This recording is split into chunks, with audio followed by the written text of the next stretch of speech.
శ్రీశైలం నీళ్లు ఎప్పుడు తీసుకున్నారు వాళ్ళు? రాయలసీమకు ఎప్పుడు తీసుకున్నారు? నువ్వు ముఖ్యమంత్రి అయినాక అప్పుడు ఏం బిక్కావయ్యా? జగన్మోహన్ రెడ్డితోని, మాజీ ముఖ్యమంత్రి గారు జగన్మోహన్ రెడ్డి గారితో చేతులు కలిపి చిటాపటలు వేసుకొని తిరిగి నీ ఇంటికి స్వాగతించి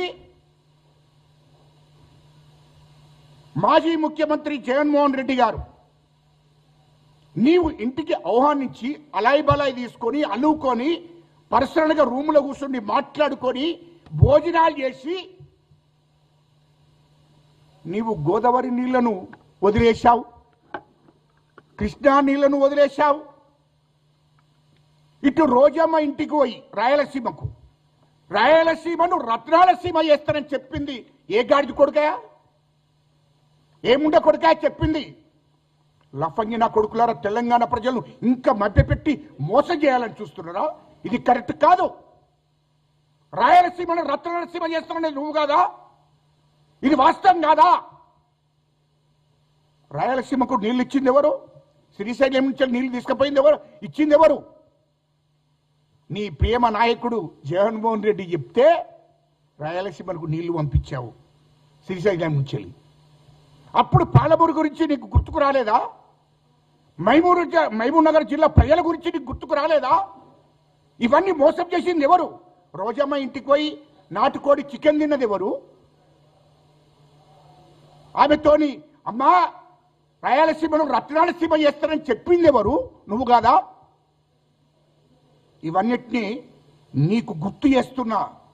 అంటే తెలంగాణ ప్రజలు మర్చిపోయినరు అని అనుకుంటున్నావు. తెలంగాణ ప్రజలు మర్చిపోయిండ్రని చెప్పి మోసం మాటలు మాట్లాడుతున్నావు. అది కరెక్ట్ కాదు. ఇలా మా ముఖ్యమంత్రి గారి మీద అబండాలు మోపుతున్నావు, మా ప్రభుత్వం మీద అబండాలు మోపుతున్నావు. కాళేశ్వరం ప్రాజెక్టులో ఏం చేసిందో తెలియదా? అవిటి మరిసిపోయి మాట్లాడుతున్నావు. కాళేశ్వరం ప్రాజెక్టులో 1,00,000 కోట్లు మింగావు. తెలంగాణ ప్రజల రక్తాన్ని రాజావు. ప్రభుత్వ ఖజానాను ఖాళీ చేశావు. ఇది వాస్తవం కాదా? ఇది వాస్తవం కాదా? నువ్వు అందుకోసమే తిహార్ జైలుకు ఒక తప్పదు నువ్వు అనుకుంటున్నావు. మళ్ళీ ఏదో తెలంగాణ ప్రజలకు గారడి చేద్దాం తెలంగాణ ప్రజలను అనుకుంటున్నావు. తెలంగాణ ప్రజలకు నీ చరిత్ర నీ మొత్తం తెలుసు. నువ్వు దుబాయ్ ఫైరో చేసినప్పటి నుండి 2023 దాకా నీ చరిత్ర మొత్తం తెలుసు అంటున్నా. ఇయ్యలో ఇష్టం వచ్చినట్టు అల్లుడు ఆడు హరీష్ రావు అంటాడు. నువ్వు నీటిపారుదల శాఖ మంత్రిగా ఉండి నువ్వు ఏం బీకినమయ్యా? ఆ రోజు గోదావరి నీళ్ళని తీసుకపోతే ఏం చేసినావు? కృష్ణానది నీళ్ళని తీసుకపోతే ఏం చేశావు? శ్రీశైలం నీళ్లను రాయలసీమకు తీసుకపోతే ఏం చేశావో చెప్పు అంటున్నా. ఇవాళ నీతులు మాట్లాడుతున్నా మీ కుటుంబం. దీనికి ప్రజలకు జవాబు చెప్పాలి. కాళేశ్వరం ప్రాజెక్టులో విచారణ జరిగింది. ఇవాళ కేంద్ర ప్రభుత్వానికి సిబిఐకి పంపించడం జరిగింది రాష్ట్ర ప్రభుత్వము. అది విచారణ జరుగుతుంది. 1,00,000 కోట్లు మింగావు, రాష్ట్రాన్ని ఖాళీ చేసిపోయావు, రాష్ట్ర ఖజానాను ఖాళీ చేశావు. ఇది వాస్తవం కాదా? హైదరాబాద్ చుట్టూ 30,000 ఎకరాల భూములను కేసీఆర్ ని బినామీ పేర్ల మీద పెట్టుకున్నావు. కేటీఆర్ బినామీ పేరు, హరీష్ రావు బినామీ పేరు మీద, సంతోష్ రావు బినామీ పేరు మీద. ఈ భూములను ఎక్కడి నుండి వచ్చాయి నీకు? నీ ఫామ్ హౌస్ ఉన్నావు కదా, ఇది ప్రజలకు చెప్పు, మాకు కాదు. నీ ఫామ్ హౌస్ దగ్గర 60 ఎకరాల భూమి ఉండే 2014లో. నువ్వు ముఖ్యమంత్రి అయినాక 600 ఎకరాలు ఎక్కడి నుండి వచ్చింది? హైదరాబాద్ చుట్టూ 30,000 ఎకరాలు ఎవడబ్బు సొమ్మని తీసుకున్నావు నువ్వు? దానికి జవాబు చెప్పు. నేను ఇప్పుడు అడుగుతున్నా. ఇదే హరీష్ రావు మరి సింగపూర్లో 25,000 కోట్లు పెట్టి కంపెనీ పెట్టాడు. ఎవడబ్బ సొమ్ము ఎక్కడి నుండి వచ్చింది? అది చెప్పండి ప్రజలకు. అదే కేటీఆర్ మరి అమెరికాలో 40,000 కోట్లు పెట్టి కంపెనీ పెట్టుకున్నాడు. ఎక్కడి నుండి వచ్చిందో కేసీఆర్ చెప్పాలి. ఇవన్నీ చెప్పకుండా ఇష్టం వచ్చినట్టు మా ప్రభుత్వం మీద, మా రేవంత్ రెడ్డి గారి మీద, మా ముఖ్యమంత్రి గారి మీద అబండాలు మోపుతున్నావు. మా ప్రభుత్వాన్ని బదనం చేస్తున్నావు, తమాషాలు చేస్తున్నావా? ఎక్కడి నుండి వచ్చాయి? దుబాయ్లో కేటీఆర్ పెట్టిండు కదా 25,000 కోట్లు పెట్టుబడి పెట్టిండు, కంపెనీ పెట్టాడు. ఎక్కడి నుండి వచ్చాది? 2014 కన్నా ముందు కేసీఆర్ మీ చరిత్ర ఏంది, మీ కుటుంబ చరిత్ర ఏంది, మీ ఆస్తులు ఎంత అది చెప్పండి.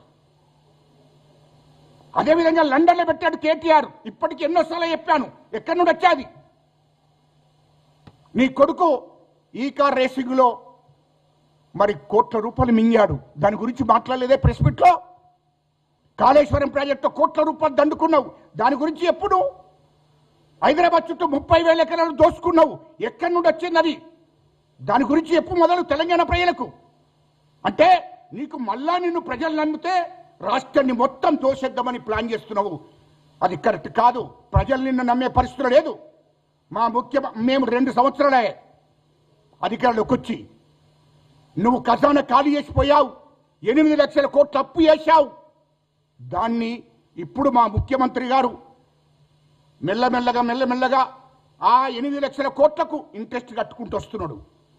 ఇటు ప్రజలకు ఇచ్చిన హామీలను స్కీములను అమలు చేసుకుంటూ వస్తున్నాడు మా ముఖ్యమంత్రి గారు. 24 గంటలు కష్టపడుతున్నాడు ప్రజల కోసం.